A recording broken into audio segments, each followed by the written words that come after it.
Mari kita buka firman Tuhan di dalam Roma pasal yang ke-9.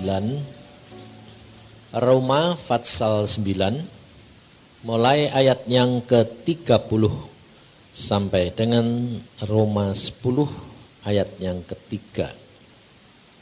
Roma 9 mulai ayat yang ke-30. Demikian firman Tuhan. Jika demikian, apakah yang hendak kita katakan? Ini, bahwa bangsa-bangsa lain yang tidak mengejar kebenaran telah beroleh kebenaran, yaitu kebenaran karena iman. Tetapi bahwa Israel sungguh pun mengejar hukum yang akan mendatangkan kebenaran, tidaklah sampai kepada hukum itu. Mengapa tidak?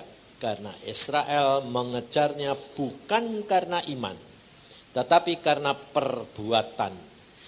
Mereka tersandung pada batu sandungan. Seperti ada tertulis, sesungguhnya aku meletakkan di Sion sebuah batu sentuhan dan sebuah batu sandungan, dan siapa yang percaya kepadanya tidak akan dipermalukan.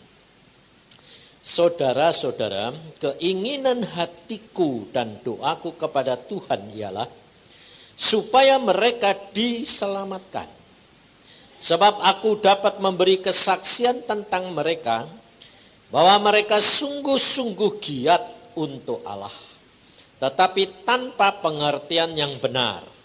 Sebab oleh karena mereka tidak mengenal kebenaran Allah, dan oleh karena mereka berusaha untuk mendirikan kebenaran mereka sendiri, maka mereka tidak takluk kepada kebenaran Allah. Sampai di sini. Saudara, kita kerap kali menjadi orang Kristen ingin selalu berhasil. Ya dah? Tidak ada saudara jadi orang Kristen itu kepengen kalahan. Pasti kepengennya berhasil. Kepengen saudara adalah janji-janjinya digenapi. Betul enggak?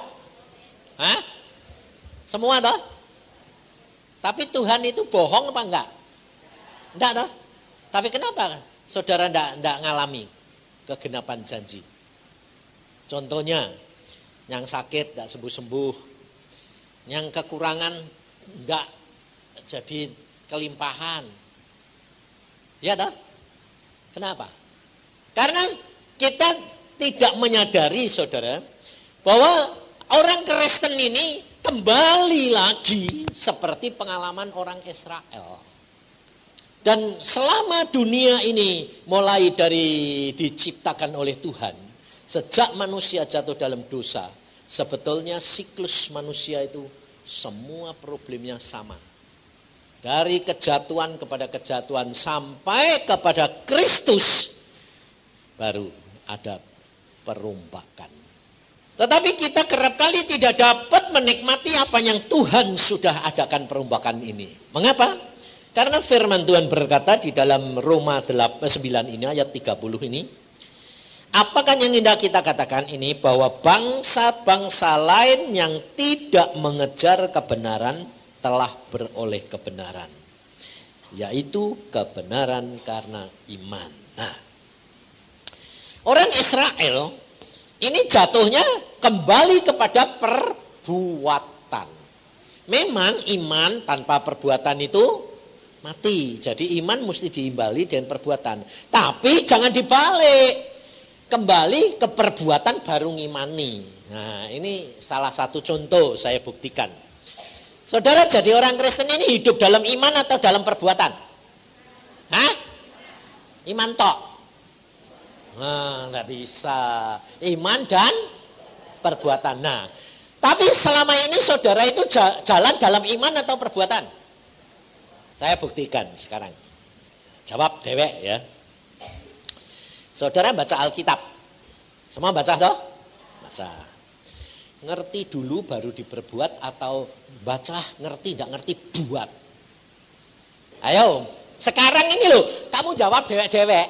Jangan usah mengalai nyatanya kamu ini sekarang ini bagaimana? Baca, ngerti dulu baru berbuat, atau baca, ngerti enggak ngerti berbuat. Sekarang ini baca, ngerti dulu baru. Nah, itu iman pada? Bukan iman. Jadi selama ini saudara itu sebetulnya berjalan dalam iman pada? Enggak. Makanya enggak jadi-jadi, enggak ngalami apa-apa. Tapi enggak ngerti. Makanya itu Alkitab berkata, saudara orang Israel itu giat luar biasa. Tapi menurut pengertiannya sendiri, tidak sampai saudara. Tidak sampai. Sama dengan kamu. Giat persekutuan, baca Alkitab, berdoa, puasa. Tapi kok tidak ngalami janjinya Tuhan, tidak digenepi semua. Kenapa? Beriman. Kalau ditanya, sudah beriman? Beriman. Yakin? Yakin. Tapi tidak sadar bahwa tindakan yang dilakukan tiap hari itu tidak beriman. Tidak sadar saudara. Tetapi yang masuk adalah perbuatan. Karena apa? Tuhan Yesus pesan sama Thomas. Lebih berbahagia orang yang percaya meskipun pinter toh, ngerti. Tapi kenyataannya kepengen lihat dulu atau percaya dulu? Pernah jadi ngalami semua itu karena itu masalahnya. Saudara tidak tidak tahu bahwa saudara itu ternyata balik kepada pengalaman orang Israel. Pada waktu saudara dan saya bertobat, umpamanya, ya dah, bertobat, dilayani seorang hamba Tuhan. Karena apa? Biasanya itu bertobat karena masalah, karena sakit, atau karena malah kebahagiaan. Masalah, tidak ada orang, ya ada sih ada. Diberkati malah bertobat itu ada. Tapi sedikit. Nah, rata-rata semua itu karena masalah, betul? Ya, nah. Waktu saudara bertobat, lalu di Injil dikatakan, percaya Yesus, kamu akan selamat. Pasti ada jalan keluar. Lalu orang yang bertobat ini berkata, ya sudah, karena pepet. Ya toh? Jalan apa saja sudah dicoba, tidak ada. Terus bilangnya apa? Ya sudah, aku percaya. Nah, percaya itu ngerti dulu atau dia ngerti, tidak ngerti, pokoknya percaya. Nah, itu orang yang baru bertobat, ngerti, tidak ngerti, karena kepepet. Betul tak? Jadi nerima tak? Nerima. Jadi enggak? Jadi. Tapi kalau nanti saudara sudah diberkati, sudah mulai baca Alkitab, mulai ngerti firman Tuhan, loh, kamu kembali lagi pada pertobatan pertama atau kembali lagi ke zaman hikmat dunia? Nah ini salahnya, makanya banyak orang Kristen bilang sama saya begini, Pak, saya pertama kali bertobat, tuh pertolongan Tuhan, jawaban Tuhan luar biasa. Tapi setelah baca Alkitab, saya bilang, kok malah Tuhan ini tidak ngomong ya Pak? Saya doa-doa tidak dijawab, kemudian masalah saya tambah banyak. Sampai akhirnya gepeng lagi. Lah aku bilang, karena kamu salah. Dan ini kesalahan orang Kristen, hampir 90% orang Kristen. Di situ letak kesalahannya. Bahwa bangsa Israel mengejar kebenaran dengan perbuatan dan hukum, tapi tidak sampai. Kenapa? Dengan pengertiannya sendiri. Tetapi orang beriman, orang-orang yang tidak mengejar kebenaran, sampai karena iman, percaya. Meskipun tidak lihat. Nah, kita kerap kali berubah, saudara. Berubah percaya.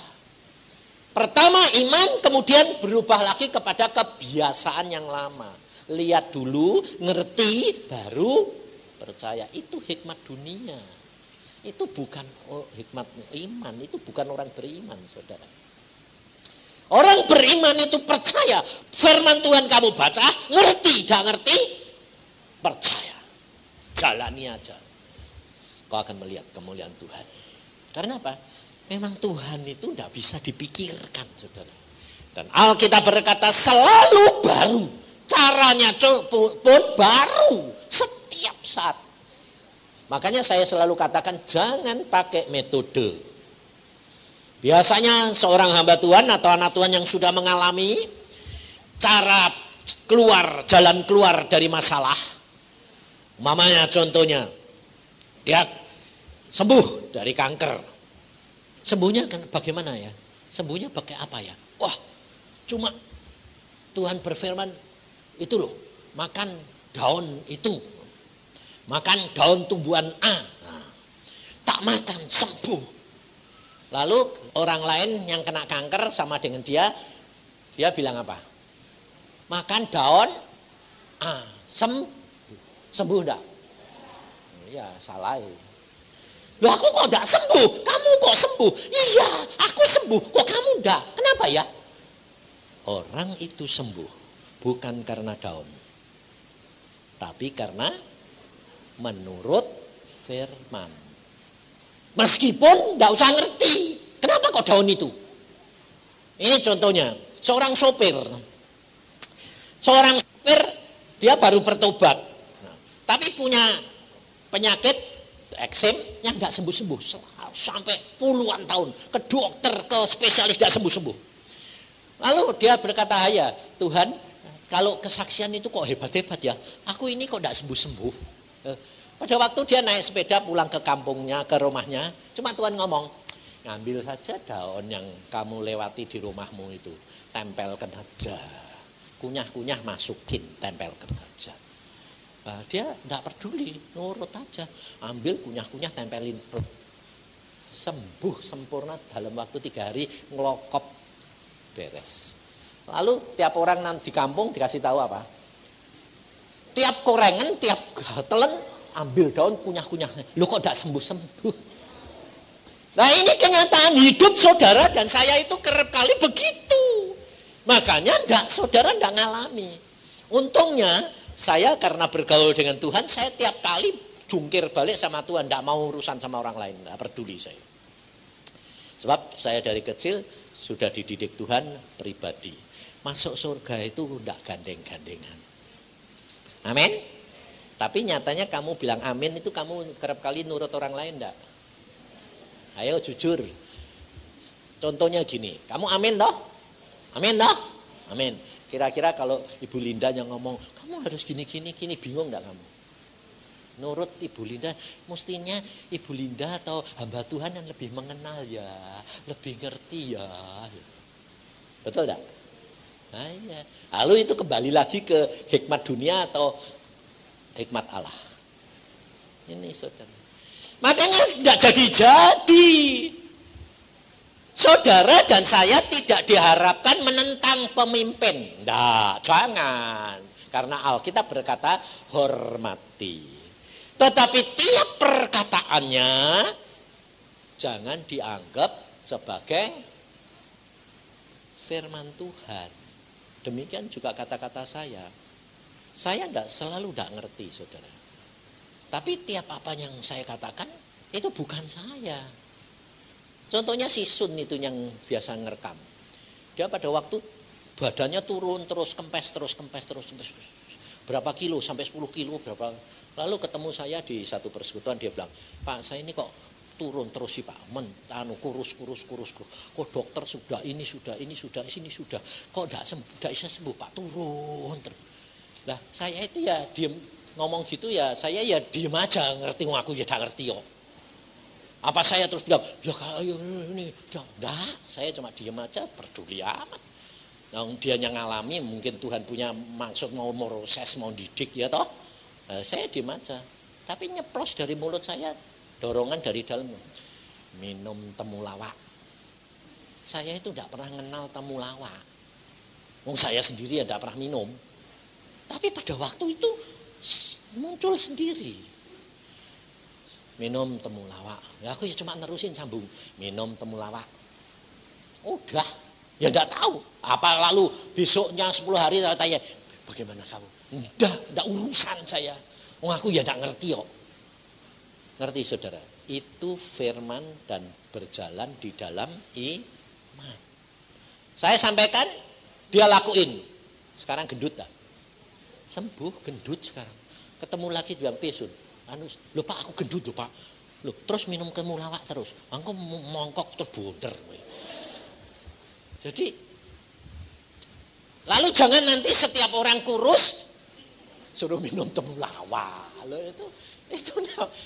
itulah saudara. Kerap kali kita itu tidak bisa berubah cara berpikir kita ini yang menyebabkan kita itu tidak bebas-bebas daripada peristiwa masalah yang kita hadapi di dalam dunia.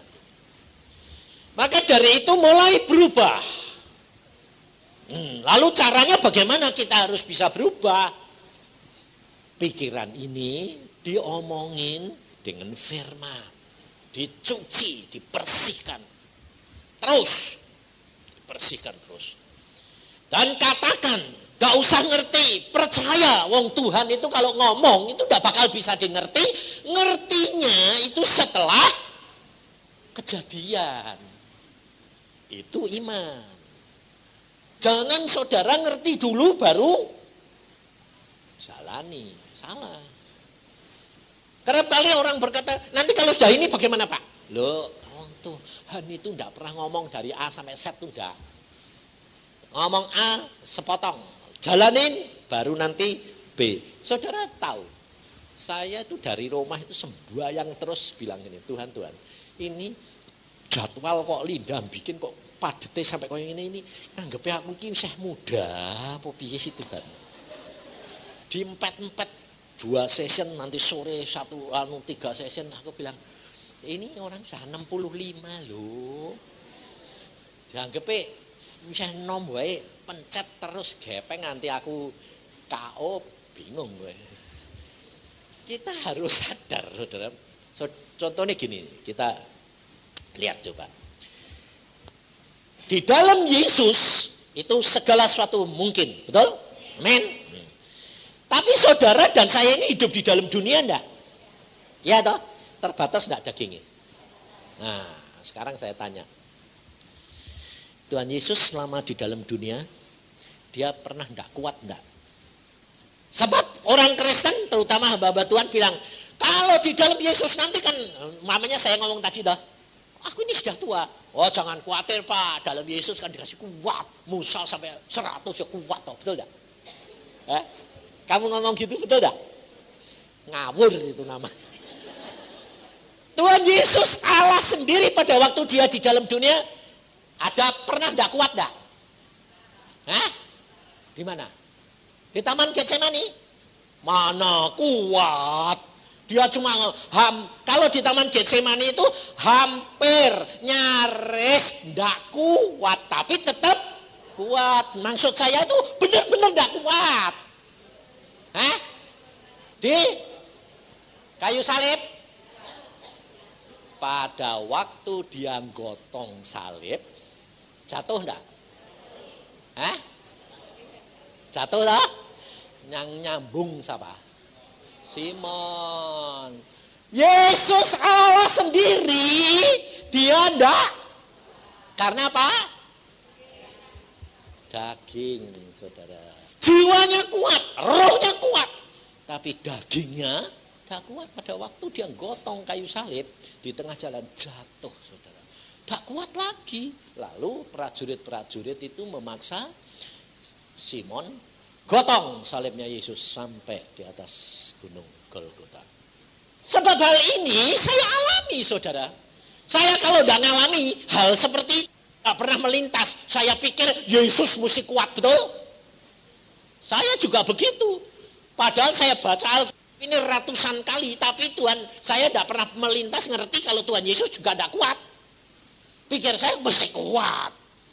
Pada waktu Desember tahun yang lalu, dari jam 9 saya disuruh mengurapi anak-anak Tuhan. Sekitar kira-kira 1.500. Dan ternyata kalau 1.500 mungkin masih kuat. Sebab sampai jam 3 belum selesai. Ternyata selesainya 4:30. Tapi jam 3 saya sudah KO, mau muntah, mau pingsan. Sampai saya bilang, loh Tuhan, kok aku udah kuat. Tuhan ngomongnya gak enak. Apa kamu kira aku kuat? Kaget aku. Lo bayangin saudara. Saya bilang, loh Tuhan kok gak kuat? Kan ini melayani engkau. Kasih kekuatan gitu toh. Ya toh? Pikiranmu gitu toh? Sama sama aku dulu. Gak kuat saudara. Mau muntah teman. Wes gak kuat. Waduh mau muntah ini. Mau pingsan. Saya bilang sama Nani. Kamu sambung. Siapa yang harus nyambung? Kamu. Lah kamu, saya mesti masuk kamar tiduran. Kalau aku terusin, mati di tempat. Tapi Tuhan berkata, saya bilang, Tuhan kok gak kuat? Apa kira kamu aku kuat? Loh, kamu gak kuat? Enggak. Sama dengan kamu. Kapan aku bilang itu? Pada waktu aku gotong kayu salib. Oh iya, pantesan Simon suruh nyambung gotong. Jadi engkau juga gak kuat. Gak kuat. Karena apa? Daging lemah. Maka dari itu Tuhan mengatakan, aku beri kamu Roh Kudus supaya kamu dipimpin dia dalam seluruh kebenaran. Kebenaran ini adalah apa yang kamu harus lakukan di dalam dunia dan semua berkenan di hatinya Bapa di surga.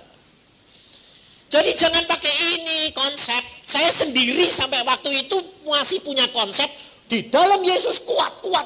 Ternyata loh kok gak kuat lah. Kalau sudah gitu lemah enggak? Lalu kalau sudah ngalami enggak kuat gitu, lalu KO enggak? Kecewa enggak? Kalau tidak dijawab Tuhan, saya pasti kecewa. Tapi Tuhan menjawab. Jawabnya enggak bilang, oh kamu enggak bakal kuat. Enggak. Enak aja dia bilang, apa kamu kira aku kuat? Kaget dong. Di situ saya sadar bahwa ternyata Tuhan itu luar biasa. Dia pada waktu di dalam dunia dia menyatakan bahwa aku manusia tulen.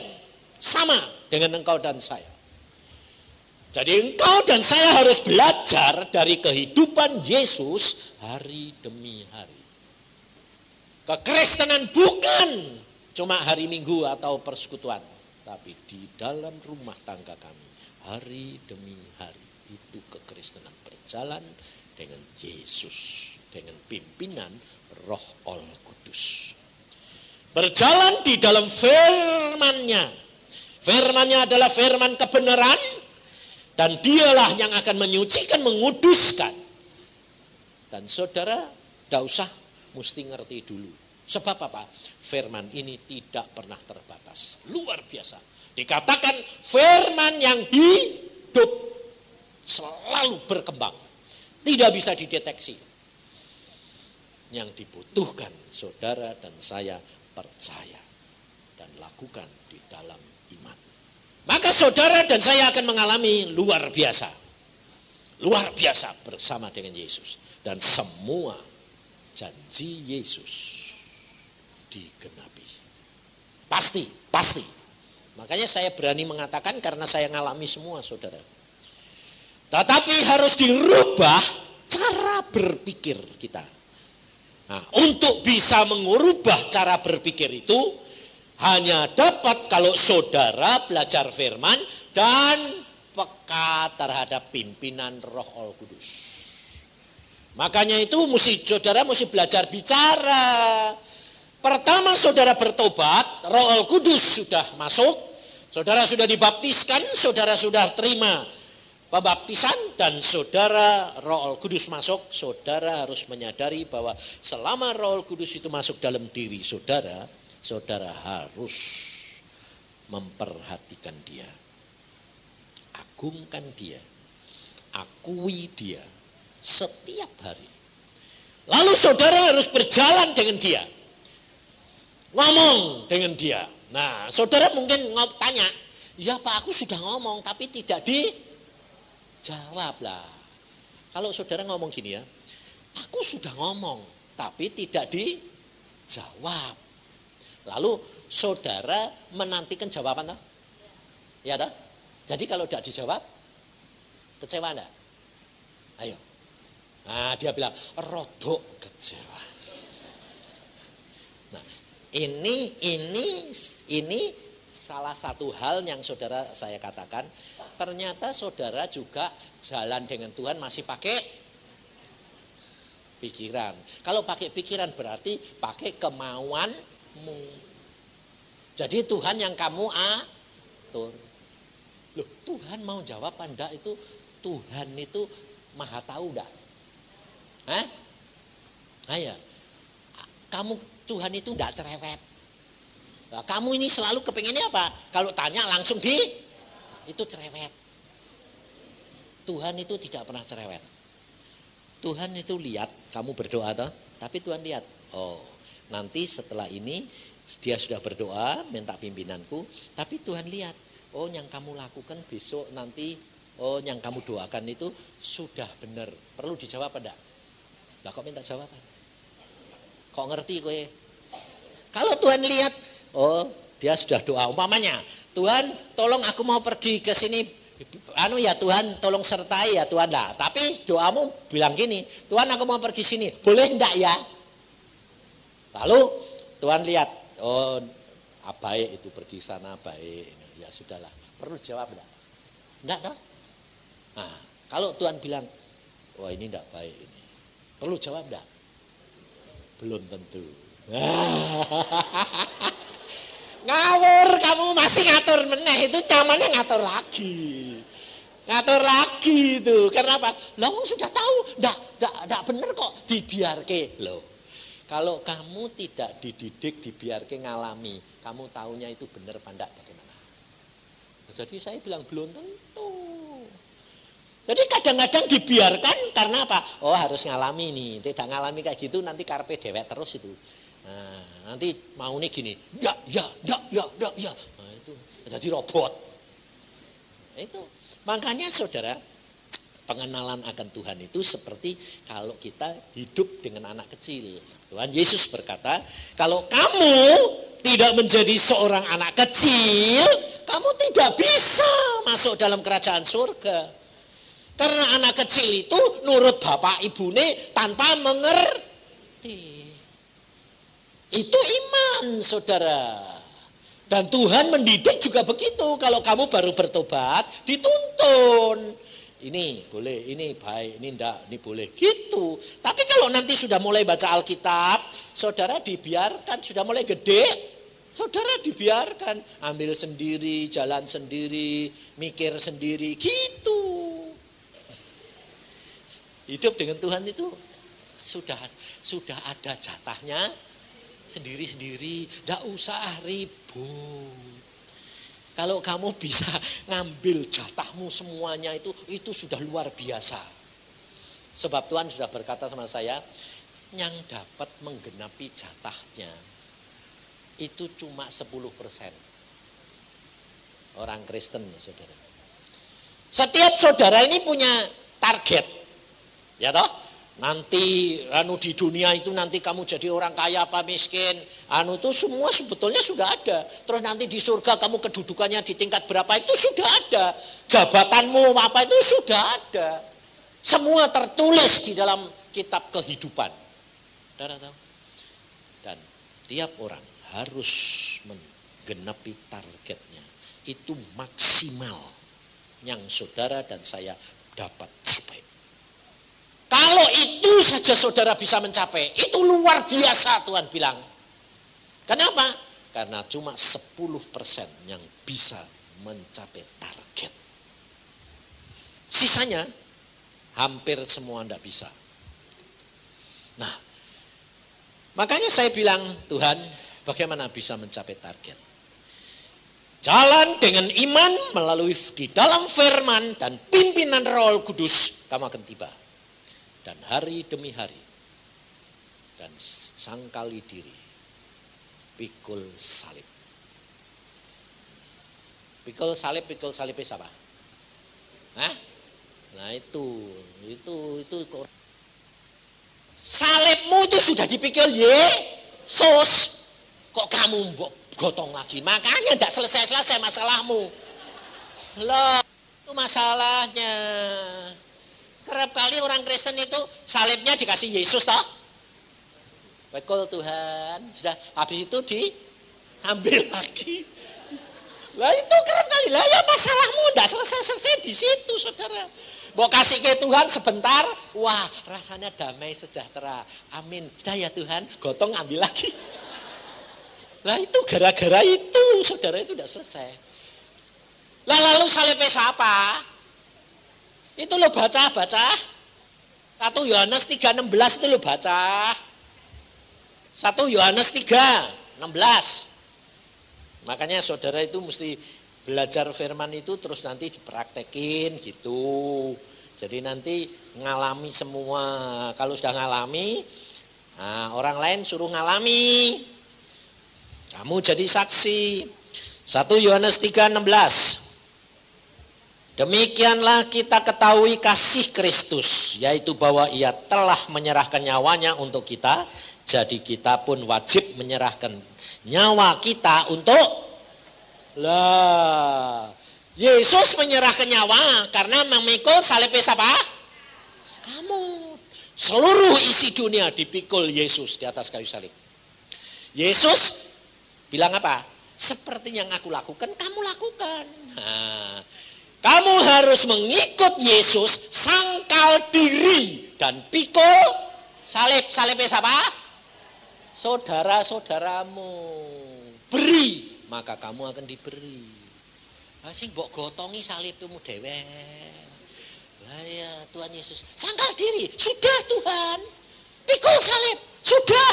Salibnya siapa? Salibku. Loh, siapa yang nyuruh? Lah salibmu sudah tak gotong kok, kamu gotong lagi. Salibnya. Makanya Tuhan Yesus berkata, satu orang diselamatkan, seisi rumah tangga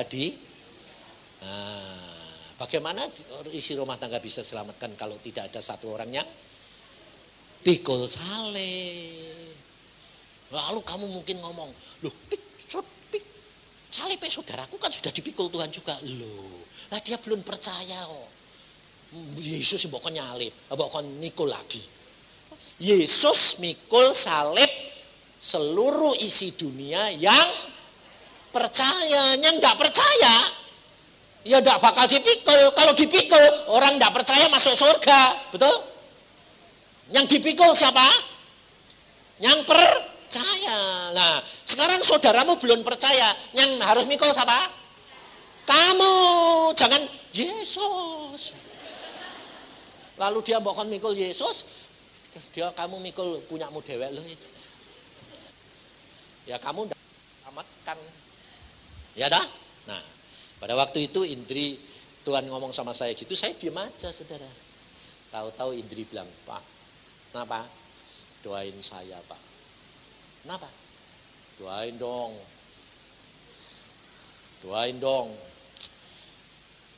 Oh iya, ya sudah, karena Tuhan sudah ngomong, jadi saya mau. Kalau Tuhan tidak ngomong, enggak, doa dewek. Saya orangnya tidak peduli. Saya doa, bakar Tuhan, bakar.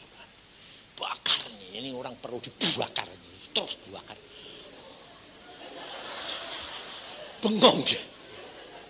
Terus aku bilang, kamu frustrasi dah? Iya. 7 tahun Tuhan bicara langsung. Sejak ini Tuhan jarang bicara. Frustrasi, saudara. Kenapa? Karena saya bilang itu tahap pertama 7 tahun Tuhan bicara karena kamu sedang dipakai dan kamu masih kanak-kanak. Kalau nanti kamu sudah mulai dewasa, Tuhan jarang ngomong. Kenapa? Sudah mulai belajar harus mengerti sendiri. Kalau nanti tahap kedua sudah selesai, kamu tetap setia dalam jalan dengan iman dan di dalam firman dan pimpinan Roh Kudus, maka tahap ketiga Tuhan hampir tidak pernah bicara, tapi kamu harus mengerti hatinya Tuhan. Itu baru sahabat Yesus. Makanya saya katakan selalu, pertama kamu bertobat, kamu diangkat menjadi seorang anak angkat. Setelah itu kamu akan dididik menjadi seorang pelayan, mulai melayani, tetapi harus hidup tetap di dalam firman dan pimpinan Roh Allah. Setelah melayani, engkau lulus, kamu akan didik menjadi seorang hamba. Hak-hakmu mulai dipretelin sama Tuhan. Diambil. Sehingga seolah-olah saudara mau minta apa tidak bisa, minta ini tidak bisa. Karena apa? Karena hak-hakmu mulai diambil. Kamu bukan milikmu, tapi milik Yesus. Setelah menjadi seorang hamba kamu lulus, baru kamu dididik lagi menjadi seorang budak belian. Tidak punya hak sama sekali dalam hidup. Segala sesuatu maumu apa Tuhan, terserah kepadamu. Enak gak enak, ngucap syukur. Kalau sudah begitu, lulus baru Tuhan berkata, engkau bukan lagi hambaku, tapi engkau sahabatku. Dan segala sesuatu diberitahukan oleh Tuhan. Karena Tuhan tidak akan menyembunyikan sesuatu terjadi di dalam diri saudara dan saya. Tapi kerap kali kita masih mengukur pengikutan kita akan Tuhan itu menurut pengertian kita sendiri. Lalu kita kalau tidak dijawab boleh kecewa, ya ini ngerengek, ngadu, ngeluh, gerutu. Saudara tidak akan sampai. Engkau perhatikan di Ambon, di Halmahera, di Aceh. Apakah Tuhan itu tidak kuasa? Kuasa. Tapi kenapa sih Tuhan kau biarkan anak-anakmu? Sebab mereka harus ngalami sesuai dengan kepercayaan mereka. Tapi kalau saudara dan saya benar-benar berjalan dengan Tuhan, tidak usah khawatir. Mati untung kok. Kenapa sih pusing amat? Ya Pak, tapi itu kan penderitaan. Siapa bilang? Tuhan sudah berkata, engkau tidak akan dicobai lebih dari kekuatanmu. Pada saatnya kamu diberi jalan keluar.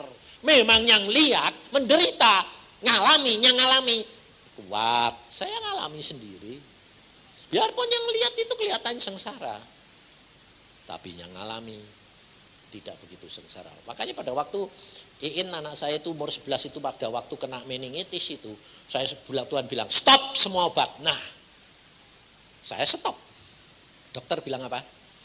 Wah bapaknya kejem. Penderitaan itu panasnya 41,5. Tidak turun. Wah itu penderitaan itu. Dikasih obat rasa anti sakit kasih apa? Saya bilang, Tuhan bilang stop. Ya iman, tapi harus pakai. Nah hikmat dunia lagi saudara. Tidak bakal sampai. Saya tidak peduli. Istri saya sudah saya pesan, stop. Pokoknya saya pergi kerja, kamu di rumah stop. Dokter teman-teman datang, apoteker datang, pendeta datang, tidak peduli, stop. Saya bilang. Dikatakan gila masa bodoh. Sebab memang Yesus pun diucapkan gila. Karena orang beriman itu identik dengan orang gila. Menurut dunia. Nah, itu identik, makanya saya katakan kalau saudara belum dicap oleh dunia orang gila, belum Kristen. Kenapa? Karena tidak masuk akal. Bisa bilang stop. Nah, kalau sudah di stop, itu jangan saudara pikir, wah sudah nurut Tuhan pasti lebih baik. Salah lagi. Ini loh saudara, ini yang bisa yang jerat ini. Lebih parah. Tapi Tuhan berkata iman itu percayakan sesuatu yang belum kelihatan. Biarin.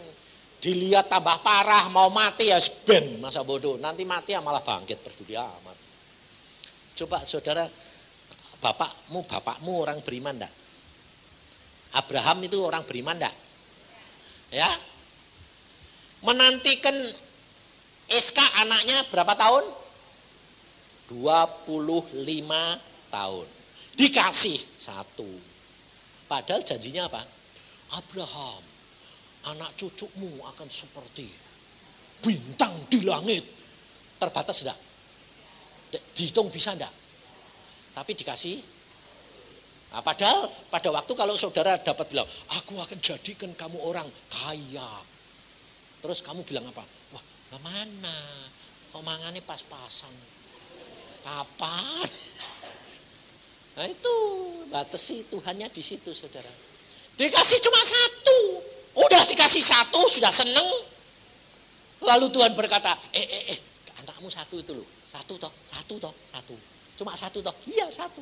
Bawa ke Moria. Sembelih. Korbanin. Sembelih loh. Korbankan di atas Gunung Moria. Ayo. Kalau kamu pikir, pasti bilang apa? Oh itu pasti bukan Tuhan. Nah, kalau Abraham mikir kayak kamu, tidak jadi bapak orang beriman. Nah, dan Abraham pinter, saudara. Dia tidak memberitahukan istrinya, karena istrinya itu setan bantal. Setan bantal, sebab nanti kalau diomongin, apalagi anak cuma satu, ya toh, yang diharap-harap, lalu bilang apa? Oh ya, mestinya bukan Tuhan dong, Pak. Kok bertentangan? Wah, masuk. Kalau sudah masuk, suami hatinya persis Adam. Enggak apa-apa ya, makan, bubar. Adam luar biasa, saudara. Abraham. Nah, gitu. Kalau dengar salah itu langsung gitu loh. Jangan telan wae nanti. Abraham luar biasa. Dia tidak memberitahukan istrinya. Karena watak ibu, sifat ibu beda sama sifat bapak. Sebabnya apa? Ibu yang ngandung, ibu yang melahirkan, ibu yang susah. Makanya kerap kali saudara bilang, aku yang berdoa, aku yang membuat dia bertobat. Tapi kok berkatnya kasih ke orang lain. Lalu dia pergi ke gereja lain. Oh itu bagaimana? Persis kayak gitu. Guling. Itu salah, saudara. Ya dah. Kerap kali kalau saudara itu melayani seseorang, maunya berkatnya diambil kamu enggak? Enggak boleh. Ada yang menanam, ada yang nyiram, ada yang nabur, ada yang nuai. Kamu kepengen yang apa? Nah itu lagi lihat toh, mau nih nuai gratisan, kerja ndak mau nih, nikmati itu salah saudara, ndak boleh. Saudara dan saya punya bagian sendiri-sendiri, tidak ada yang sama. Tetapi ingat, ada yang nanam, ada yang menabur, ada yang nanam, menyiram. Saudara tidak harus selalu menuai, saudara tidak harus selalu menanam, saudara tidak harus selalu nyiram. Ada waktunya. Saudara menuai, ada waktunya saudara nyiram, ada waktunya saudara nanam. Tidak selalu. Maka dari itu yang penting pimpinan Roh Al-Kudus dalam firman. Nanti kau akan sampai. Karena Tuhan itu luar biasa. Roma 9 ayat yang ke-31. Tetapi bahwa Israel sungguh pun mengejar hukum yang akan mendatangkan kebenaran, tidaklah sampai kepada hukum itu. Mengapa tidak? Karena Israel mengejarnya bukan karena iman, tetapi karena perbuatan. Mereka tersandung pada batu sandungan. Nah, batu sandungannya ini siapa? Ayo, gue tak tanya ini. Batu sandungan yang diletakkan Tuhan itu siapa? Loh, saudara tahu enggak? Enggak tahu? Itu Yesus. Itu Yesus, itu batu sandungannya itu Yesus. Makanya di dalam ayat selanjutnya dikatakan, coba perhatiin. Ayat yang ke-33, seperti ada tertulis, sesungguhnya aku meletakkan di Sion sebuah batu sentuhan, sebuah suatu sandungan, dan siapa yang percaya kepadanya tidak akan dipermalukan. Saudara tahu? Kenapa Yesus diletakkan di tengah-tengah orang Israel menjadi batu sandungan? Karena tidak bisa dimengerti. Contohnya, kelahiran Yesus itu di mana? Di kota? Karena kamu baca Alkitab toh. Tapi orang Israel pada waktu orang Farisi dan ahli Taurat zamannya Yesus, percaya enggak Yesus lahir di Bethlehem? Karena apa? Tidak percaya karena apa? Karena Alkitab berkata Yesus itu anak Allah, raja di atas segala raja. Jadi harus lahirnya di kerajaan. Kedua, Yesus pada waktu dia hidup di dalam dunia, dia disebut orang Bethlehem atau Nazaret? Nazaret. Jadi saudara perhatikan, kehidupan Yesus itu menjadi batu sandungan. Kenapa? Karena orang Farisi dan ahli Taurat menantikan Yesus, menantikan. Sama dengan saudara dan saya menantikan kuasa Allah, berkat Allah, janji-janji Allah, surga dan kemuliaannya. Tapi jangan pakai pengertianmu sendiri. Sebab pengertian kita ini sangat terbatas. Sedang kita tidak tahu sebelumnya. Yesus disebut orang Nazaret karena dari Bethlehem lari ke Mesir, dari Mesir ke Nazaret. Orang Israel taunya Yesus pindahan dari Mesir dan tinggal di Nazaret. Dari kecil di Nazaret, tapi dilahirkan di Bethlehem. Maka dari itu saudara perhatikan, firman Tuhan itu selalu begitu. Kalau Tuhan berfirman, itu saudara tidak akan bisa bahasa anunya itu enak Jawanya. Ndak ngeh. Apa ngerti ndak? Ndak ngeh ngerti ndak? Ndak ngerti toh? Ndak nangkep. Jadi omongan firman Tuhan itu ndak bisa ditangkap, dimengerti oleh akal. Bisa dimengerti setelah kejadian. Lalu maksudnya Tuhan tuh gitu loh. Jadi jangan mau ngerti dulu sudahlah. Makanya mesti belajar dari sekarang. Karena selama ini saudara ternyata berjalan bukan dengan iman, tapi dengan pengertian. Makanya engkau tidak mengalami dan menikmati. Tapi kalau engkau berjalan di dalam iman, semua perkara yang dijanjikan Allah jadi. Tapi untuk itu, saudara perlu pengalaman, perlu kegagalan, perlu ngalami segala perkara. Dan perlu penderitaan. Nah, orang Kristen paling gak mau penderitaan. Betul loh? Padahal Alkitab yang ngomong Yesus sendiri. Di dalam dunia kamu menderita. Tetapi percayalah, aku sudah mengalahkan isi dunia. Itu berarti gini, kamu di dalam dunia akan mengalami kegagalan demi kegagalan maupun peristiwa-peristiwa, maupun penyakit, maupun masalah, maupun keuangan, kemiskinan, maupun kehancuran. Tetapi di dalam Yesus ada jalan keluar. Nah, itu kesaksian. Itu kemuliaan. Ngerti? Karena saudara dan saya punya lawannya setan. Setan selalu mau menggagalkan rencananya Allah. Sedang rencana Allah di dalam saudara, rencananya kebaikan. Bukan kegagalan. Setan mau menggagalkan semua. Tapi saudara dan saya menjadi pelaku firman. Jadi kalau menanggapi penyakit, kalau menanggapi kemiskinan, kalau menanggapi kegagalan, itu jangan lalu putus asa. Percaya, selalu ada jalan keluar. Karena apa? Karena Tuhan Yesus namanya jalan kebenaran dan hidup. Maka dikatakan, kenapa dikatakan ini dikasih batu sandungan? Nah, saudara itu kalau kesandung, jatuh jalan, itu batunya gede atau yang kecil? Kenapa? Nah, itulah. Tapi kalau engkau nanti hidup di dalam firman dan pimpinan Roh Kudus, sedikit saja sudah terasa. Waduh, salah. Aduh, tidak nurut. Aduh, ini. Tidak ada. Pertama kali yang saudara harus perhatikan, ketidak ada sejahteraan. Jadi kalau hidupmu ini sudah di dalam Yesus, sudah jalan di dalam firman dan roh, kalau mulai bangun tidur atau tahu-tahu kok tidak sejahtera ya, itu satu alarm.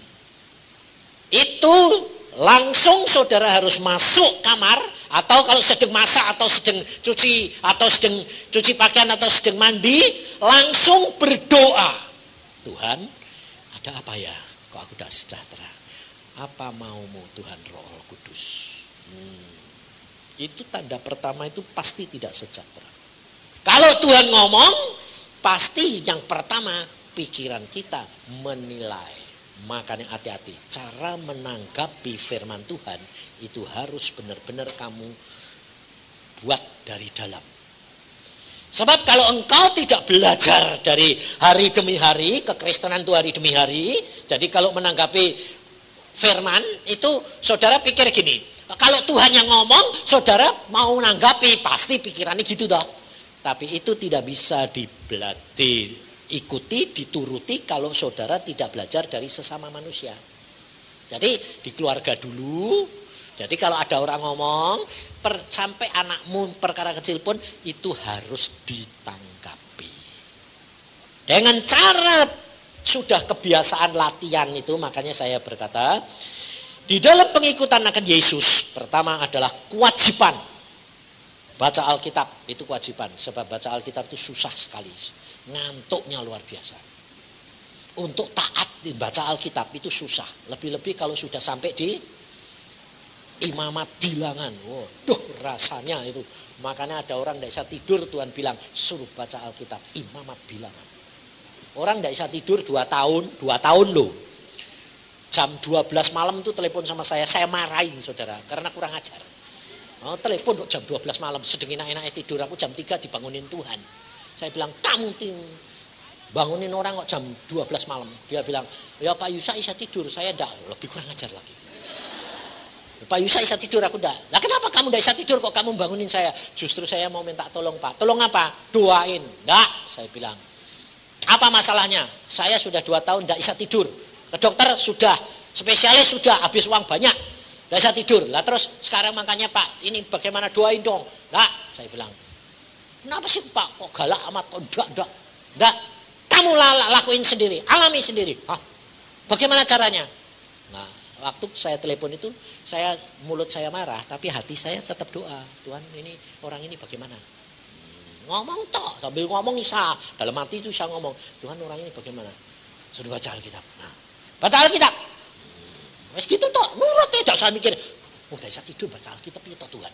Tidak usah mikir, tidak usah pakai ini. Ya, itu tidak bisa kalau saudara tidak latihan dari perkara biasa tiap-tiap hari. Ngomong, sudah lakuin. Baca Alkitab. Hah? Saya sudah baca. Kamu sudah baca atau? Sudah baca saudara orangnya. Udah baca, sudah. Nah sekarang baca Alkitab. Aneh enggak? Memang kalau dipikir aneh. Sudah baca Alkitab. Enggak, saya bilang baca. Lalu bilang, baca Alkitab sudah. Kamu ini mau bantah-bantahan apa mau nurut? Saya bilang, ya. Baca Alkitab. Ya. Nah, jangan bilang sudah. Ya. Baca yang mana? Nah, saya baca yang mana? Imamat bilangan. Apa? Imamat bilangan. Ya, kamu baca apa? Ya baca semua. Nah, ya ini sekarang baca imamat dan bilangan. Nah, dia sendiri tidak sadar kalau di dalam imamat dan bilangan itu mesti padahal sudah baca. Udah. Makanya saudara kerap kali kalau ditanya, sudah baca Alkitab? Sudah. Sehingga akhirnya firman Tuhan tidak bekerja dalam diri saudara. Karena apa? Tidak masuk akal. Baca, saya bilang. Terus mulai sekarang stop semua obat. Stop. Ya. Malam ini baca imamat bilangan. Berapa? Sebanyak-banyaknya. Ngantuk, tidur. Bangun, baca lagi. Ngantuk, tidur. Baca, bangun, baca lagi. Oh cuma gitu Pak. Ya, lakuin, selesai, tutup, blok. Berapa bulan kemudian saya khotbah di Rem. Saya saksikan saudara. Saya tidak tahu kalau dia orang Rem. Dia bilang, amin. Loh, kenapa? Lah itu saya yang telepon. Lah saya, sekarang bisa tidur? Udah, nyenyak sekali. Terus baca imamat bilangan terus. Enggak, semua sekarang. Betul luar biasa, dalam waktu 1 bulan semua beres. Sembuh total. Saudara tahu? Murah enggak? Padahal uangnya diambur-amburin ke dokter spesialis obat-obatan mahal juta-jutaan. Saudara tahu? Mengapa Yesus dikatakan bahwa dia meletakkan batu sandungan? Karena apa? Karena itu yang memperingatkan saudara dan saya. Jadi setiap kali engkau mau berpikir salah, kamu mau berbuat dosa, Yesus ada di depanmu dan kamu pasti kesandung. Tetapi kalau engkau percaya cara menanggapi masalah yang kamu hadapi, ketidaksejahteraan yang kamu hadapi, dan kamu percaya kepada dia, percaya kepada dia, yang permalukan. Karena firman Tuhan berkata, hanya 2 perkara ini, firman-Ku yang akan membersihkan kamu. Jikalau engkau hidup di dalam firman-Ku, di dalam aku, di dalam Yesus, dan firman-Ku di dalam kamu, minta apa saja kamu dapat. Yang disaksikan oleh Linda, saudara perhatikan. Dia punya iman memerintahkan, betul. Tapi kalau dia tidak hidup di dalam firman, tidak akan jalan. Ngerti? Tidak akan jalan. Sebab Yesus mau melakukan apa yang kamu ucapkan kalau engkau berjalan di dalam firman-Nya. Dan luar biasa saudara, sebetulnya kuncinya di sini. Engkau dan saya tinggal berjalan di dalam firman. Nanti Roh Kudus, kalau kamu sudah belajar untuk mengerti, dia akan mengingatkan firman. Demikian firman muncul, itu rema. Itu yang kamu ikuti. Jadi bukan pikiranmu, bukan kehendakmu, tetapi itu adalah kehendak Roh Kudus. Dan itu pasti jadi. Maka dari itu sebetulnya saudara, hidup kita itu sudah ada jaminan. Supaya saudara dan saya jangan lengah. Coba kita lihat di dalam Yohanes 14. Asal saudara dan saya tidak keluar dari jalan yang Tuhan sudah tetapkan, maka engkau akan selalu pasti terlindung. Tapi percayalah bahwa apa yang engkau alami itu dibiarkan Tuhan supaya engkau mengenal akan jalan dan kebenarannya. Sebab tanpa kegagalan, tanpa masalah, saudara tidak akan mengenal Tuhan. Bahwa Tuhanmu Tuhan yang luar biasa. Jadi menanggapi masalah itu beda loh. Kalau kamu punya masalah, lalu kamu bilang, lah ya Tuhan. Contohnya gini. Kamu dalam kekurangan. Mamanya usahamu sedang kekurangan. Lah ya Tuhan, kalau engkau mau itu kan bisa toh. Gampang toh. Gampang toh. Ya. Tapi kenapa kok Tuhan tidak mau? Masalahnya adalah di dalam diri saudara. Bukan di dalam dirinya Tuhan, tapi di dalam diri saudara sendiri. Karena Tuhan mau supaya saudara lebih mengenal dia, kamu dipepet kayak begitu. Sebab kalau tidak dipepet, pikirannya jalan terus. Kemauanmu jalan terus. Kehendakmu jalan terus. Padahal, saya sudah katakan, engkau harus menjadi seorang budak dididik untuk melepaskan semua hak-hakmu. Menjadi semua kehendak Bapa. Semua kehendak Bapa. Apa maunya Bapa. Ingat Tuhan Yesus ngomong. Aku tidak dapat melakukan segala sesuatu tanpa Bapa. Yang melakukan di dalam aku. Jadi saudara juga begitu. Saudara tidak akan bisa melakukan apa-apa tanpa Roh Kudus. Tapi memang itu membutuhkan proses. Makanya saya tidak menyalahkan. Ada orang yang baru tumbuh, dia segala sesuatu minta, boleh. Karena ini masih kanak-kanak. Pakai nama Yesus boleh. Lalu sudah mulai dewasa, masih boleh. Kalau sudah diajar dia dewasa, dia tidak boleh menggunakan nama Yesus sewenang-wenang. Tanpa Roh Kudus. Ini tingkatan-tingkatan ini saudara harus tahu. Jadi saudara sekarang ada di mana? Tidak menjadi masalah. Sebab hari ini saudara dan saya sudah belajar, sudah membenahi bahwa sementara ini saudara tidak jalan dengan iman, jalan dengan pengertian. Maka mesti dipraktekkan. Nah, hal seperti ini minta ampun. Minta ampun dulu. Tuhan, aku minta ampun karena memang sementara ini aku jalan dengan pikiran, bukan dengan imanku. Karena aku mengerti dulu baru melangkah. Itu bukan iman, itu pengertian. Nah, setelah itu saudara mulai belajar dengan pimpinan Roh Kudus. Karena firman Tuhan di dalam Yohanes 14 berkata, ayat yang ke-16, Aku akan minta kepada Bapa dan Dia akan memberikan kepadamu seorang penolong yang lain supaya ia menyertai kamu, yaitu Roh kebenaran. Perhatikan ayat 17, dunia tidak dapat menerima Dia. Perhatikan, dunia tidak dapat menerima Dia. Jadi kalau saudara dengar suara Dia, saudara tidak bisa menerima, itu logis dah. Logis karena saudara masih dunia. Tidak bisa menerima. Karena dianggapnya sepele. Lah, coba Linda bilang lampu. Matiin sama nyalain. Sepele. Ya, tapi justru itu kuncinya. Loh. Memang Tuhan itu suka yang kecil-kecil tapi aneh-aneh gitu loh. Tuhan itu memang tidak bisa dideteksi. Kadang-kadang sampai gini. Kayak contohnya anak saya itu, Iin, sekolahin di Belanda. Kenapa sih Tuhan sekolah-sekolah yang di Belanda? Di mana-mana ya berdoa itu. Aku mau nih di Belanda ya wes. Judulnya di Belanda ya wes, di Belanda. Sudah sampai sana? Coba saudara. Waktu saya disuruh sekolah datang ke kedutaan, bilang, Kak, minta visa, ditanya mau apa? Saya coba. Logikanya suruh Belanda itu mau apa? Sekolah toh? Tapi saya tidak boleh bilang sekolah, tidak boleh. Kenapa? Kalau saya bilang sekolah, ditanyain syaratnya ini harus bisa gini, punya uang segini, punya ini, punya segala macam. Sedangkan aku tidak punya. Jadi cuma bilang sekolah di Belanda, ya. Terus ya minta visa toh, ayo minta sana, minta.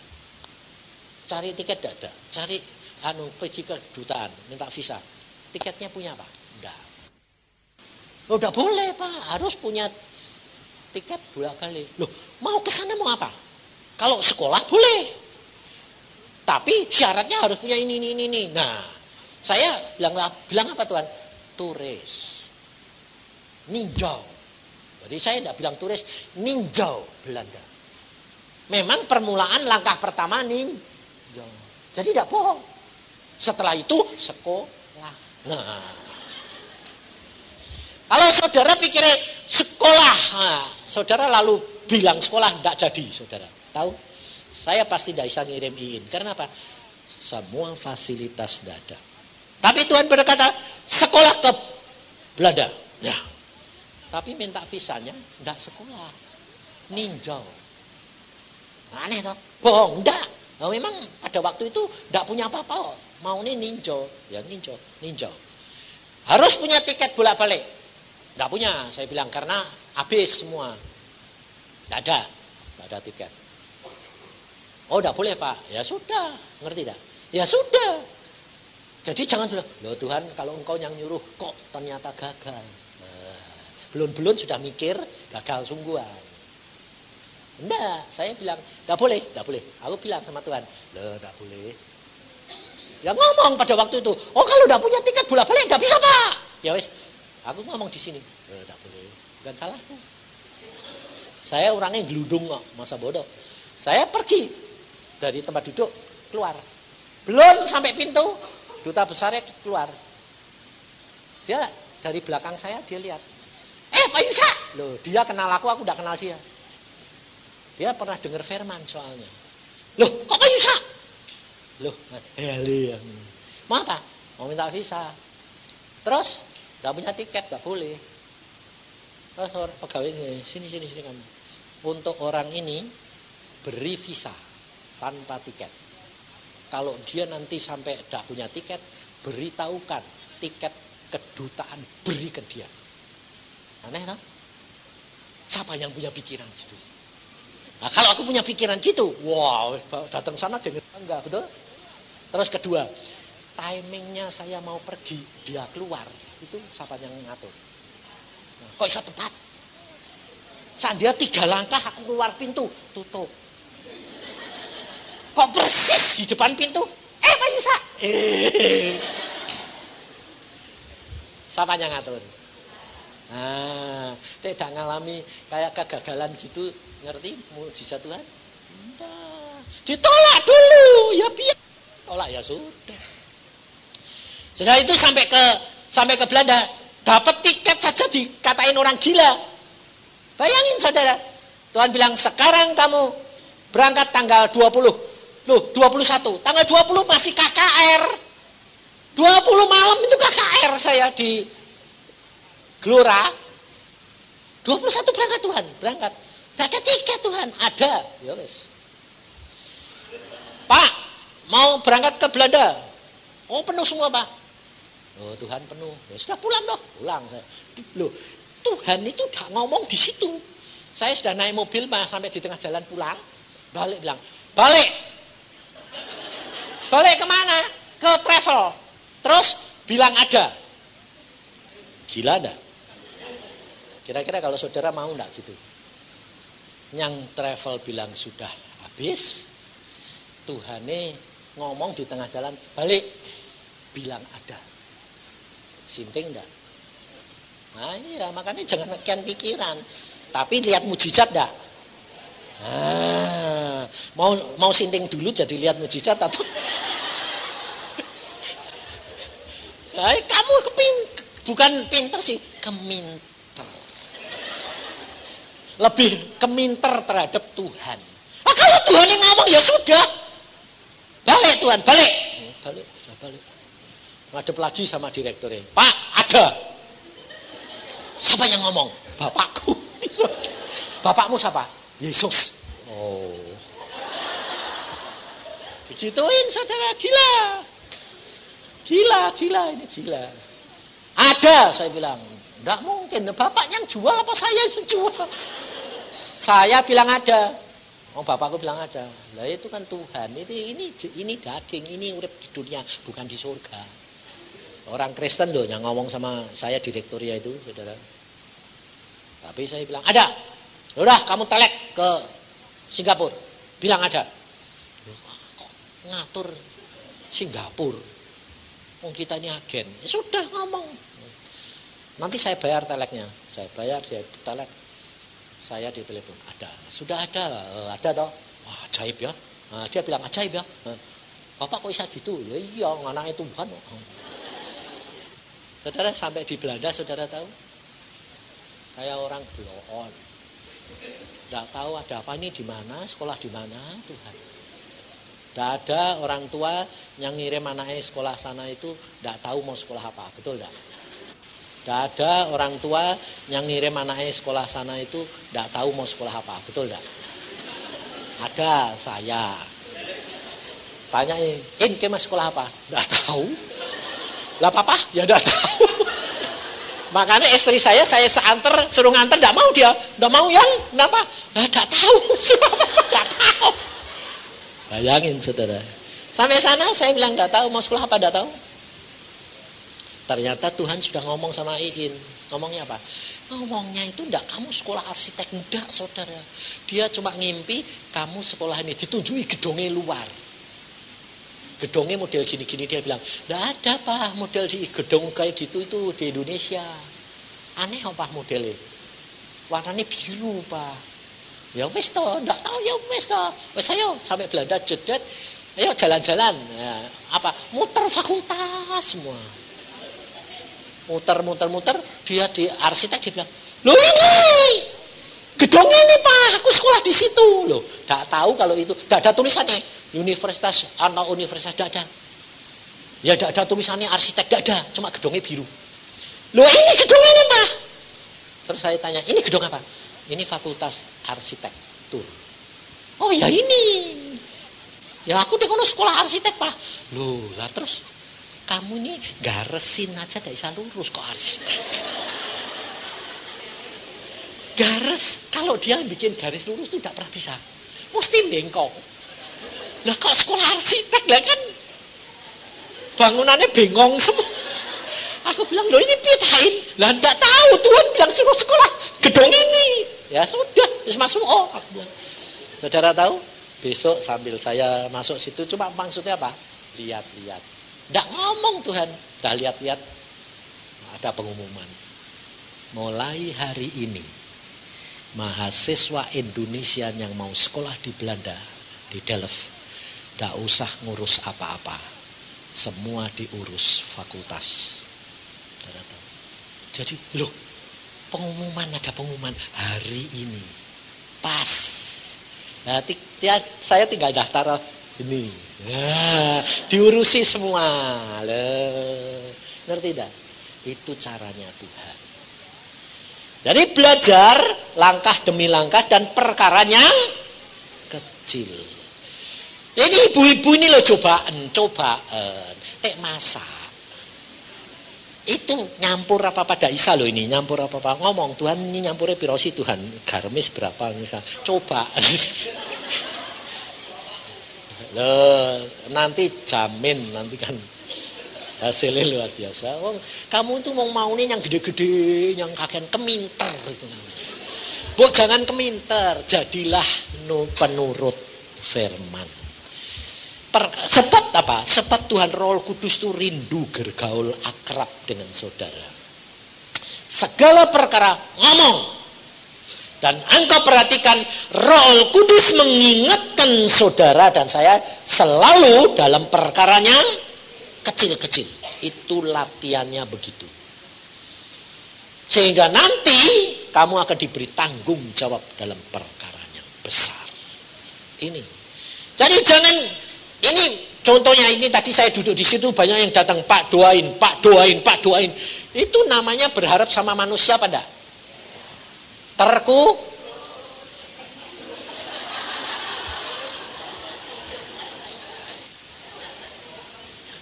Loh, padahal ngerti toh. Tapi kok enggak berubah. Memang degil semua. Makanya saya kepengen ngajar saudara itu mbok nurut gitu loh.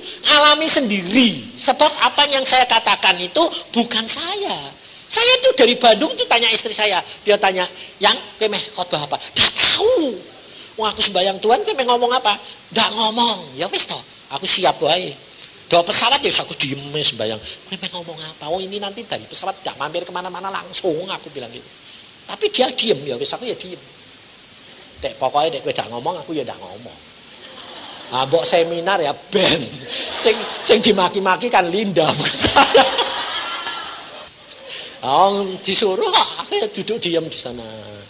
Ngomong le. Tapi saya tahu dia tidak pernah terlambat, dia tidak pernah tergesa-gesa, dia tidak pernah terlambat. Pas ngomong, nanti ngomong ini. Oh ya. Ini sebar tak sampai ke wae. Kowe mau denger ya lah ra order sukamu ora usah. Dan saudara itu luar biasa, makanya itu jalan dengan Tuhan itu luar biasa. Makanya pada waktu ini itu sudah dapat semua sekolah sudah didaftar loh saudara. Semua sudah tinggal apa? Visanya. Visanya minta sponsor pegawai atau orang pedagang yang gajinya 4.000 gulden. Tidak orang gaji sudah lama tidak bisa nih. Waduh. Ya wes Tuhan, tak tahu siapa Tuhan. Wow, terus temannya bilang ini, wes tanteku, wes omku. Aku bilang, pasti tidak mau. Bener, tidak ada yang mau saudara. Tapi saya orangnya tenang. Padahal hari Selasa saya pulang. Itu hari Sabtu belum ada apa-apa. Ya sudah, tenang aja. Yang suruh sekolah kamu, tidak jadi, tidak apa-apa, pulang lagi. Masa bodoh? Aku orangnya gitu. Dulu sebabnya apa? Sudah ngalami dulu keminter. Jadi saya sudah kenal dia, saya diam. Minggu-minggu saudara tahu apa? Tuhan bilang, kamu pergi kebaktian ke tempat bahasa Belanda. Loh Tuhan. Mau ke gereja, bahasa Belanda tidak tahu, bahasa Inggris tidak tahu. Oh, ada bahasa Indonesia kok malah suruh pergi ke kota lain 1,5 jam perjalanan jauhnya kebaktian bahasa Belanda. Logika ini di mana coba? Sedang di Delft sendiri ada kebaktian bahasa Indonesia. Tuhan bilang, kamu pergi sana. Aduh Tuhan, aku kan tidak ngerti. Ya sudah, pergi. Ya sudah, nurut. Ayo pergi sana. Ngapain Om? Wong di sini ada kok. Lah tidak tahu. Ya sudah. Nah, bahasa Belanda, saudara. Saudara tahu, kebiasaan yang jelek Tuhan bisa menjadikan berkat. Ngerti? Orang Belanda itu kan tidak pernah apa? Bahasa Jawanya glegen toh. Hah? Oh, sebuah arti yang bahasa apa itu? Itu ya toh enggak tahu toh. Itu kan buat orang Belanda kan enggak boleh. Lah aku kan enggak ngerti. Enggak ngerti saudara, aku pergi Belanda itu baru pertama kali. Lah saya duduk di belakang sana. Lah ini waduh perutku kok enggak enak. Mau keluar lah desa ditahan keluar. Bayangin saudara, semua orang lihat saya. Ayo tak tanyain, dipermalukan pada? Hah? Saudara tahu itu jadi berkat. Kenapa? Teman saya dokter gigi yang sudah 10 tahun lebih di sana, gajinya sudah banyak, duduknya di depan, dia menengok, loh kok Pak Yusa? Justru karena dia nengok, loh kok Pak Yusa datang? Ya demikian selesai kebaktian. Dia bilang, kamu kok datang sini ngapain? Nggak tahu. Ngapain gue? Aku disuruh nyekolah ke anakku, sekarang butuh sponsor. Oh pantesan. Kenapa? Aku sponsornya. Kenapa? Aku disuruh datang ke kebaktian ini untuk apa ya? Nggak ngerti. Oh ya ketemu. Anakmu di mana? Di Delft. Oh ya sudah, nanti saya kirim sponsor dari surat dari Dordrecht. Kotanya jauh, saudara. Loh, saya bilang, loh, kamu di Dordrecht bisa boleh? Loh, ya mestinya boleh toh wong sama Belanda nih. Oh ya sudah, dikirim, saudara. Senin datang, saya bawa ke polisi. Polisinya bilang apa? Oh, enggak bisa. Bayangin, sama. Hah? Enggak bisa. Ini sekolahnya di Delft ya, mesti sponsornya di Delft. Loh kok? Enggak boleh. Ya sudah. Aku mau pergi. Ya sudah, mau pergi Tuhan yang ngomong. Tanya sama polisi ini. Aku ya bilang sama yang terjemahin, tanya sama polisi ini. Tanya apa, Om? Tanya apa? Saudara tahu dia bilang apa? Kamu ini polisi enggak? Tanyaan gila enggak? Dia polisi, saya suruh tanya, kamu polisi enggak? Ayo, orang gila enggak? Hah? Kalau kamu pinter, kamu mau tanya enggak? Enggak bakal lihat mujizat. Saya sambil bawa surat gini. Tanya saja. Loh Om, dia polisi gitu kok. Hanya tanyain, kamu polisi enggak? Lah aku udah ngerti terusannya, Tuhan cuma bilang, tanyain dia polisi enggak? Lah aku bilang, tanyain dia polisi enggak? Kamu polisi enggak? Dia bilang, iya aku polisi. Nah terus piye Tuhan? Yang ngecap surat ini siapa? Oh, yang ngecap surat ini siapa? Polisi. Tapi di Dordrecht. Lalu dia bilang, belum, saya cuma gini toh. Kamu polisi? Ya. Yang ngecap ini siapa? Dia gini. Aku bodoh ya. Aku bodoh ya. Aku bodoh. Dia sendirinya ngomong, aku bodoh. Aku bodoh. Lah wong ini polisi kok aku polisi kok aku enggak percaya mbek polisi. Oh ya. Sini. Oke. Visa student keluar 1 tahun. Tiap tahun diperbarui. Karena ini sponsor dicap polisi. Jadi aku mesti percaya mbek polisi toh. Oh, aku polisi kok enggak percaya mbek polisi. Sing yang ngerti siapa? Ngerti saudara? Praktek cara jalan bersama dengan Tuhan dengan pimpinan Roh Allah Kudus. Perkara sepele kecil tapi itu membawa berkat dan kemuliaan. Karena Tuhan yang mengingatkan saudara dan saya. Ngerti gak? Nah, sekarang Waktunya sudah tiba, saudara sudah sadar toh? Berjalan dengan iman, bukan dengan pikiran. Nah, sekarang praktek.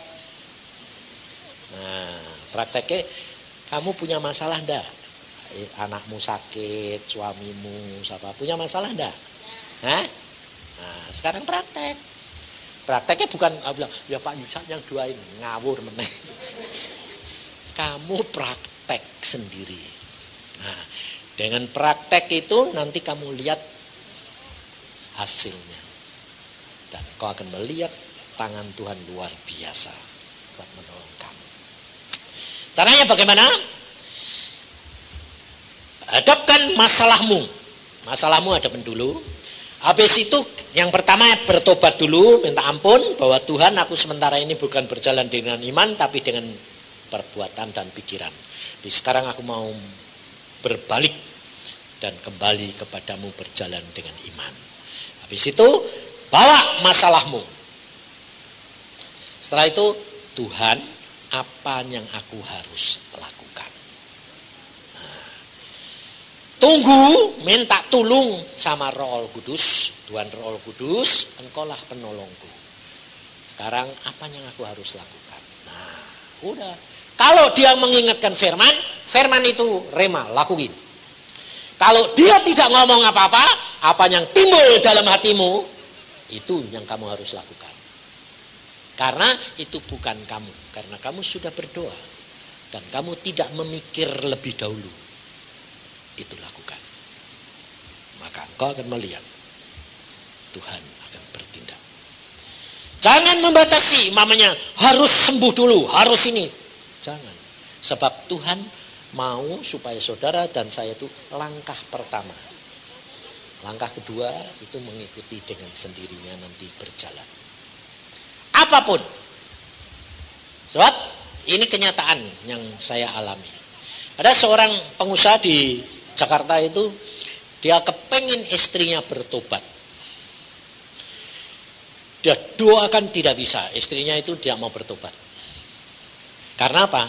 Karena istrinya berkata begini, yang penting masalahku selesai. Rumah tidak disita, barang tidak disita. Baru aku percaya. Tidak bisa. Saya bilang, kamu tidak usah turuti istrimu, kamu doa puasa.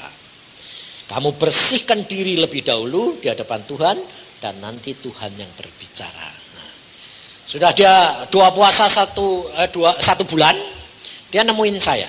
Dia bilang, Pak, bagaimana sudah waktunya belum? Oh, Tuhan yang ngomong, sudah waktunya. Wah, sudah waktunya.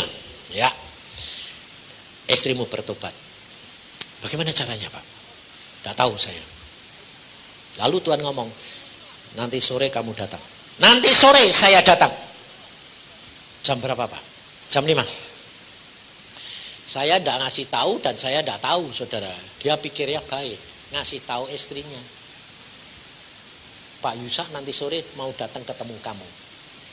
Dia langsung bilang apa? Siapa Pak Yusak? Hamba Tuhan. Tak usir dia. Aku tidak butuh hamba Tuhan. Nanti sore kamu jangan datang, Pak. Diusir. Loh, istrimu galak. Oh, istri saya kalau bilang diusir sungguh, Pak. Bapaknya diusir loh, Pak. Mertua bapakku diusir loh, Pak. Loh, istrimu tuh galak kayak gitu. Wah, jangan tanya, Pak. Galaknya luar biasa. Kalau dia bilang diusir. Tapi Tuhan ngomong, tetap datang. Saya tetap datang. Nah, terus saya diusir, itu bukan urusan kamu. Kamu masuk kamar, jangan ngasih ngomongan kalau saya bakal datang. Masuk kamar sembayang. Saya jam 5 tepat, saudara, di situ. Tak. Dia sedang nyirami kebun. Dasarnya basah toh. Cari siapa, Pak? Bukain dulu. Dok. Enggak gini, untung enggak digini. Sapi. Dah, bukain dulu, saudara. Tolong bukain dulu, saya bilang. Buka sama dia. Wah, sudah masuk toh di kebunnya. Cari siapa ya? Cari kamu. Pulang. Ding, saudara. Nah, Tuhan bilang kok. Udah, bilang cari kamu. Cari kamu. Gentak gitu. Wah, gitu. Ada orang kok galak kayak gini. Terus dia bilang, sebentar ya Pak, tak ganti pakaian. Gak usah. Saudara tahu perempuan galaknya kayak gitu, takut setengah mati. Gak usah. Tuh, basah Pak, biar. Masuk saudara. Masuk. Saudara tahu? Harusnya kan, mari Pak duduk gitu tuh. Enggak saudara, saya yang duduk. Ayo, ada enggak? Ada tamu kok. Ada enggak? Enggak ada. Ada, salah kamu. Tuhan Yesus pada waktu dia masuk ke rumahnya 2 orang ke Emmaus. Tuhan Yesusnya tamu atau Tuhan Yesusnya yang mertamu? Yang punya rumah. Kalau mecahkan roti itu yang punya yang tamunya atau yang punya rumah? Alkitab yang mecahin roti siapa? Ada toh? Ada. Lah saya bilang, "Duduk. Saya tamu nih." Dia duduk. Langsung saya bilang, "Kamu mau bertobat saat ini tidak? Kalau tidak, besok rumahmu dan harta bendamu habis. Kamu akan tinggal di bawah jembatan." Dia bilang, "Mau." Nangis mau. Mau bertobat? Mau. Terima Yesus? Iya. Kalau kamu mau terima Yesus, harta bendamu dikembalikan semua. Ya mau Pak. Suaminya langsung lari dari kamar. Mama mau. Loh, Mama tahu ini siapa? Enggak tahu. Ini Pak Yusa. Oh. Yang mau kamu usir itu loh. Oh. Lah kamu kok mau? Iya, saya ingat Papa. Saya lihat Pak Yusa kok persis Papa. Saya takut setengah mati, pikirku papaku hidup lagi. Papanya sudah mati. Dia paling takut sama bapaknya. Jadi dia ketemu Pak Yusa, "Bu, galak, persis papanya." Jadi dia terima Yesus, saudara tahu. Dan hari itu dia terima Yesus, Tuhan ngomong. Dengan mulai hari ini, malam ini kamu bangun pagi sembahyang sama suamimu. Nanti Tuhan bicara sama kamu istri. Dan apa yang Tuhan ngomong, suami lakukan. Dalam waktu singkat rumah dan harta bendamu dikembalikan Tuhan. Luar biasa saudara. Baru bertobat si istri, dipakai Tuhan luar biasa kayak nabi. Dalam waktu 3 bulan semua harta bendanya kembali sempurna. Melihat loh saudara. Sampai saya bilang, Tuhan kok kalau mau tuh kok gampang. Tapi dia tidak mau ngambil anak-anak Tuhan ini kok tidak mau. Ini kasihan. Nanti mau gampang ya itulah. Maka dari itu saudara, ini engkau praktek. Alami sendiri. Maka semua nanti kamu boleh melihat kemuliaan Tuhan. Saya ngalami banyak, ya toh. Butuh Papa Tuhan bilang Tuhan krikile lah tendang tenan. Gurauan tapi sungguhan. Tuhan itu luar biasa. Tuhan itu sekarang suka gurau. Maka dari itu saudara harus sungguh-sungguh sekarang terima dan alami. Supaya saudara mengalami bersama dengan Tuhan yang nyata. Apa yang kau berikan ini tidak sia-sia. Tuhan berkata, apa yang dia berikan tidak sia-sia. Tuhan akan membuktikan bahwa apa yang diberikan aku akan membalas kepada mereka. Mari kita berdoa. Kaya kekia karata syakata kaya karata sut. Tuhan, kami mengucap syukur akan segala kasih sayang dan setia. Kau begitu baik Tuhan. Kalau pada pagi hari ini Engkau ajar kami supaya kami mau nurut kepadamu. Kami berjalan di dalam iman, percaya kami kembali. Karena selama ini kami sudah berjalan dengan akal dan pikiran kami, sehingga menyebabkan kekhawatiran, ketakutan, dan seolah-olah gelap dan tidak ada jalan keluar. Tapi pada siang hari ini Engkau membukakan kami bahwa kami harus memikul salib saudara-saudara kami. Kami harus berani menyerahkan nyawa kami untuk saudara-saudara kami. Tuhan, saat ini aku bawa, sebut nama orang-orang yang kau gotong, saudara. Beban saudara-saudara, salib saudara-saudara, baik sakit penyakit, baik keuangan, baik jiwa yang belum bertobat, engkau yang menggotongnya. Dan berikan kepada Yesus, maka Yesus yang akan menyelamatkan. Tuhan, engkau dengar doa anak-anakmu saat ini. Mereka sedang mempraktekkan Tuhan. Mereka mau kembali jalan dengan pertobatan dan iman kepadamu. Bukan akalnya, tapi imannya.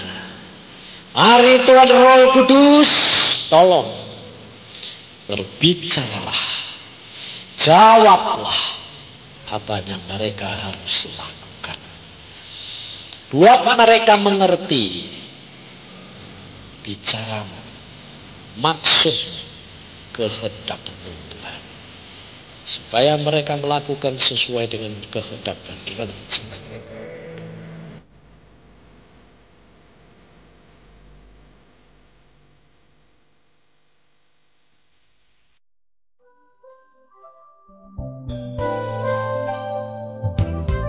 Anda diberkati dengan pemberitaan firman Tuhan. Dapatkan kaset, VCD, CD, MP3, dan buku-buku rohani dari hamba-hamba Tuhan Evangelis Yusak Cipto, Pendeta Petrus Agung, Evangelis Iin Cipto, dan hamba-hamba Tuhan lainnya. Tersedia juga banner dan alat-alat tarian lainnya hanya di toko buku Bless to Bless. Bless to Bless.